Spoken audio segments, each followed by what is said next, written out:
While most of the NFL draft night coverage usually circulates stories dealing with trial, tribulation, and triumph, I think there are a lot more stories that tend to fly under the radar that are just as cool but just don't pull at your heartstrings like those other kinds of stories do. Well, in this case, my Carolina Panthers had a story that I think is amazing that the main media did not decide to run with the story and put up for everyone's consumption, but we're going to do that here today. So in this video, I'm going to let you know what went down, who all was involved, and give you my reaction to what a Panthers legend had to say about our young wide receiver, and we're going to get into that right after this. From the foe, you dig? Welcome to The Way I See It with Jamario Rashad. This is a Carolina Panthers fan channel. Please do me a favor by hitting the like button and please make sure you subscribe as I am continuing to grow my channel, trying to get to my goal before this season starts before these games start next season. Now that that's out of the way, let's go ahead and get to this story. If you are unaware of what happened, the Carolina Panthers media team throughout all of last week when the NFL draft was going on were releasing video clips on all of their social media platforms called The Call. That is a series of videos that they were releasing that had the call from Scott Fitterer, Frank Reich, owner David Tepper, everybody that hopped on the phone and had a short conversation with each of our draft picks on all three nights. All of that was aired for our consumption. Well, when Jonathan Mingo was selected at 39 on night 2, when David Tepper picked up the phone, he revealed to the public and anybody who would listen that in fact Panthers legend wide receiver Steve Smith Sr., or just Smitty, Agent 89, whatever you want to call him, was in fact the one in the driving decision behind the Carolina Panthers decision to in fact draft Jonathan Mingo. So instead of just trying to summarize it all, I am going to let you all hear what Steve Smith had to say about this story on an earlier podcast that he released earlier this week on his Cut to It podcast. Now, I will admit that it is a bit lengthy, but I did cut out some of the what I felt to be unnecessary parts. But we will come back after we hear from Steve Smith. But first, let's go ahead and hear what Smitty had to say about that story. How few picks they had. They did a really good job. Yeah, I think they did a good job. They did a really good job. Free agency. Obviously, go ahead and ask me how that went down, because people want to know. And go ahead. What, the Mingo? The Mingo. Yeah. Yes. Yeah. I mean, let's hear it. I'm very interested. Yeah. So okay, what did you think? First of all, when I saw it, I'm on air and they showed it to me. I'm like, killing me. What part am I asking about? I'm just very interested how it all came about. Like, were you scout? Were you lead scout behind closed doors for this? No, I was not. And so I got a call the morning of, which was I was on the West Coast in LA. Mm-hmm. So I was in LA, and Tepper calls me. Who's your guy? Like, what? And I was like, I don't rank them. I don't want to hear that. Yeah. And so I'm like, well. And this is day 2 of the draft, obviously, right? Yes. Yeah. And I have received calls probably from 5 teams about receivers, and they all ask me the same thing. Who do you have? Who do you have ranked? I don't rank them. Okay. Well, who the guys do you?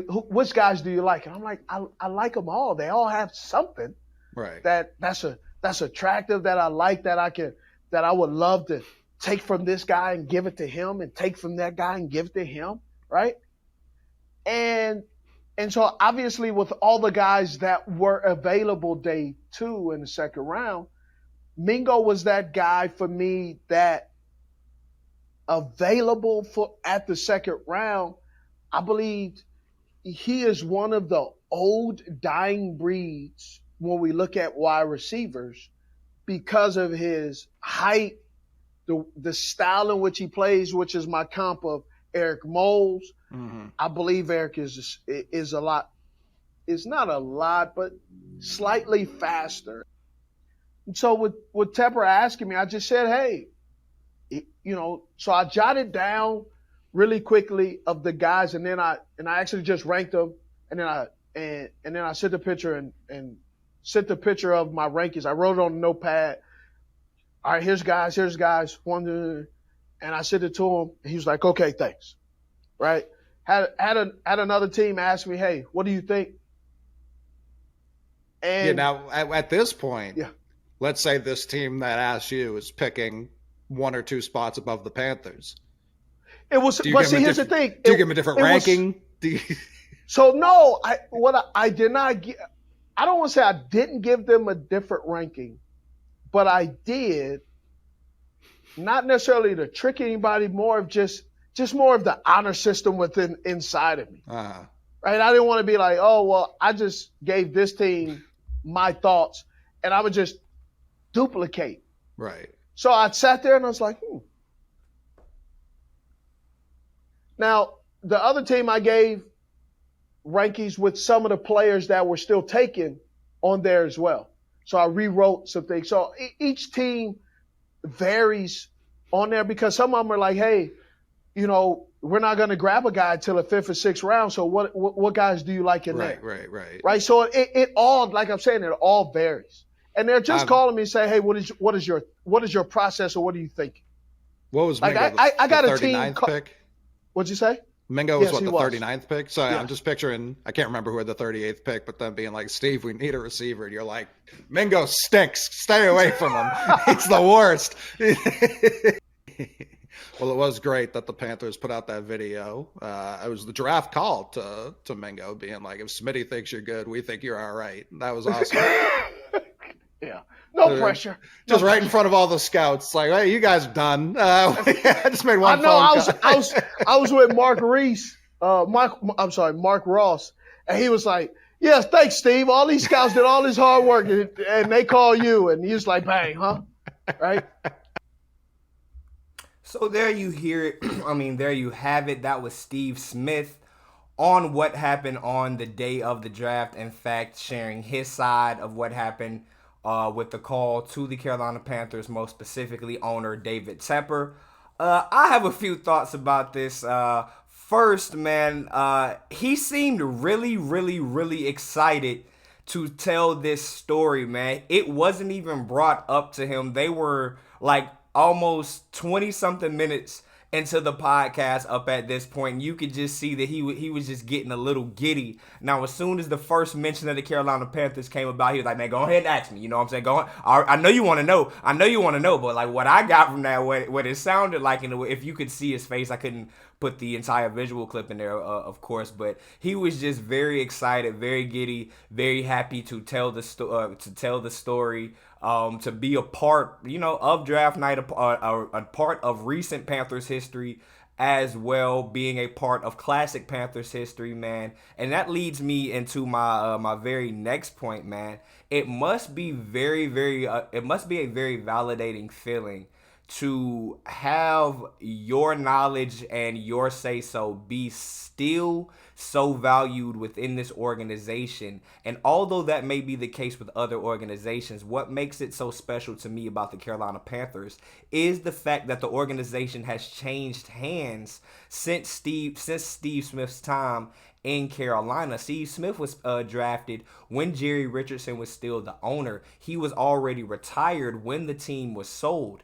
I can only imagine that it feels good to know that the new people in charge still want to ingratiate themselves with you so well that they want you to still be a part of the team, so much so that they can have you as a voice and an actual factor into what they do on draft night. I can only imagine, as a guy that is one of the pillars of this franchise, one or two of the either top one or top two of the greatest Carolina Panthers ever, man. Like, argue with your mama about that, but like that has to feel great, man, that David Tepper, not even really knowing him, But also, David Tepper is a businessman. If you have a future Hall of Famer as a wide receiver that accurately picked Cooper Kupp a few years ago when nobody saw him coming, why not pick his brain about that, man? But I know that works for both sides, man. I know that. Like I said, I know that makes Steve happy to hear. Now, another thing is he didn't want to admit it. He didn't want to just go on wax and say, you know what I'm saying? I might have lied to them other teams a little bit. I might have, I led them a little stray. I might have rolled them up a little list that it might have been not the most accurate or exactly what I was thinking. But he was telling some half truths to those other teams that he mentioned that hit him up. And he was asked about the example. Okay, so what if you were contacted by a team that picked right before the Panthers? Would you have told them something, said different? Would you have given them a different list? And the fact that he couldn't just flat out said no shows that, yeah, you know what I'm saying? I'm still working for the home team. I'm a Carolina Panthers heart. I'm a Carolina Panther at heart, and that's how it should be. He is a Carolina Panthers OG, and that's how it should be. A lot of all these other teams, you do not have to be truthful with anybody. They will not give you no paycheck, none of that stuff. You are a Carolina Panther. You only owe your allegiance to us, Steve, man. So that is just one of the other things, man. But finally, when it comes to actually Mingo, who the entire thing was about, so let's step away from Steve Smith for a moment, but we are still talking about his comments. It sounds like he is very, very confident in the abilities and the potential of Jonathan Mingo. He took the time to compare him to a former NFL great. He is not one of the GOATs. He is not one of the greatest of all time. But during his 10 years in the league, he was an absolute baller. And that guy was Eric Moles, formerly of the Buffalo Bills. Eric Moles is 6'2", 210 pounds, from Mississippi State. So he is from the state of Mississippi, similar to Jonathan Mingo. But what did he do during his time in the league? In his 10 years in the league, Eric Moles was a 3-time Pro Bowler, a 2-time All-Pro second team member. He had 5 seasons of over 1,000 yards. 7 times he had over 60 catches in a season. He had 49 total career touchdowns, and for his career he averaged 13.1 yards per catch. In 1998, his third year in the league, when he finally broke out after his rookie and sophomore year, he averaged 20.1 yards per catch. That is a fifth of the entire field every single time that he caught the ball. So Eric Moles was absolutely dominant when his day was around, the late 90s into the early 2000s, man. But all that makes me think is that Jonathan Mingo is going to be a guy. This may not be an instant gratification move where he goes out there and he has a Garrett Wilson type season, a Sky Moore type season, but he can have an impact on the field. He can be out there. He can be not a general, but he can get a general sense of the offense. He can ingratiate himself with Bryce Young. They can both grow and develop together. And within the next 2 or 3 years, he and Terrace Marshall could be an absolute dynamic duo down here in the Carolinas, man. But with that being said, what do you all think about what Smitty had to say, or the story that he had to tell? Does it make you feel good that we are finally ingratiating ourselves back with some of these Carolina Panthers greats after the fall off when the Matt Rule era came about, man? What do you think about the story? Do you think that Tepper should have given him so much power in this decision, man? Whatever you think about this story, make sure you leave your comments down in the comments section, man. But until next time, always remember, I am Jamario Rashad. This is the way that I see. This is the way I see it. I keep messing up my tag. This is the way I see it, and I'm out. Peace.